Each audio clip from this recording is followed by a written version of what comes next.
नमस्कार, स्वागत है आपका टीवी1 भारत वर्ष में। आपके साथ हम हैं जितेंद्र और यहाँ को आम आदमी पार्टी के नेता हैं और मोदी हटाओ देश बचाओ का नारा लग रहा है।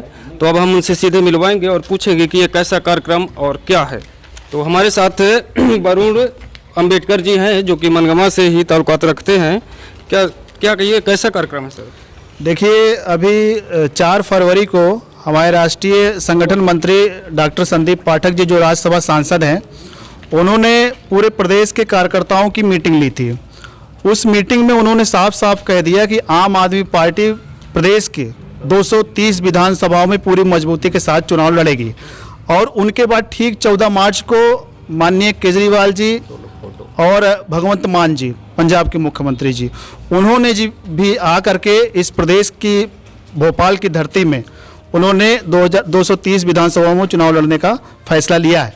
उसी संबंध में हम सारे कार्यकर्ता आम आदमी पार्टी के जो रीवा जिले से हैं, हम इस सारे 8 विधानसभाओं में जा कर के आम आदमी पार्टी की विचारधारा को फैलाने का काम कर रहे हैं और आम आदमी को आगाह कर रहे हैं। क्योंकि ये भारतीय जनता पार्टी की साम दाम दंड भेद की राजनीति है, जो भारतीय जनता पार्टी संविधान और लोकतंत्र की हत्या करके विधायकों को खरीद करके सरकार बनाती है, ऐसी सरकार को हमको इस बार उखाड़ फेंकना है। और हम सारे लोग इस भारतीय जनता पार्टी के जो मुखिया हैं प्रधानमंत्री नरेंद्र मोदी जी, क्योंकि उन्हीं के कार्यकाल में, उन्हीं के नेतृत्व में इस देश की जनता त्राही त्राही कर रही है।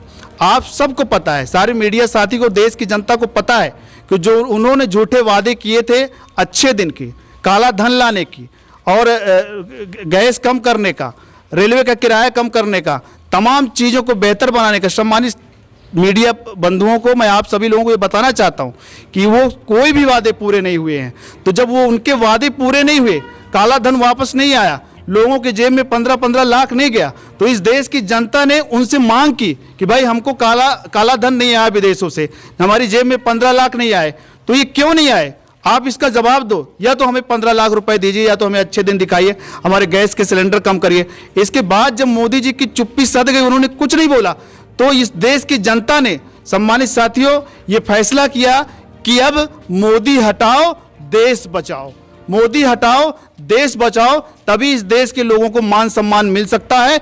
और मोदी को हटाने का फैसला पूरे देश के हमारे आम आदमी पार्टी के नेताओं ने फैसला लिया है और देश के साथ साथ प्रदेश के भी लोगों ने फैसला लेकर के, उसी कड़ी में आज हम मनगमा विधानसभा से हम लोग मोदी हटाओ देश बचाओ के ये पोस्टर बैनर इस क्षेत्र में लगाने की शुरुआत कर रहे हैं। और मनगमा से लेकर के हम त्योथर, देवतालाब, सिरमौर, सिमरिया, रीवा और गुड़ तमाम क्षेत्रों में इस मोदी हटाओ देश बचाओ के माध्यम से जनता को सावधान करने का काम कर रहे हैं। धन्यवाद। तो राहुल गांधी की सदस्यता निरस्त करने के विषय में क्या कहना चाहेंगे? देखिए, वही चीज़ मैं कह रहा हूँ कि जो ये लोकतंत्र है और जो संविधान है बाबा साहब अम्बेडकर का, उस संविधान की हत्या करके भारतीय जनता पार्टी काम कर रही है और किसी भी व्यक्ति को बोलने की आज़ादी नहीं दे रही है। संविधान के माध्यम से एक विरोध की प्रक्रिया होती है, हर कोई अपने हक अधिकार के लिए लड़ सकता है। यदि हमको कोई चीज़ नहीं मिला, यदि हमको जो वादे सरकार ने किए थे वो हम नहीं पाए, तो हमारा भी बोलना अधिकार होता है कि भाई आपने जो वादे किए थे चुनाव लेने के समय पर, हमको वो दीजिए, वो चीज़ दीजिए, हमको अच्छे दिन दिखाइए, हमारी महंगाई दूर करिए। तो राहुल जी ने भी कोई गलत नहीं किया, उन्होंने भी जो है तो जो चीज़ें कही उसका भी हमारे नेता ने समर्थन किया है, चाहे कोई भी नेता हो, है ना, बीजेपी के अलावा उन सारे नेताओं ने, उन सारी पार्टियों ने कमर कस लिया है कि सारे लोग मिल करके इस देश से जो है भारतीय जनता पार्टी के कुशासन को समाप्त करने का प्रयास करेंगे, जिसमें से आम आदमी पार्टी, हमारे मुखिया अरविंद केजरीवाल जी सबसे पहले आगे आकर के लोहा लेने को तैयार हैं। जी, ये थे हमारे साथ वरुण अंबेडकर जी, मनगमा विधानसभा।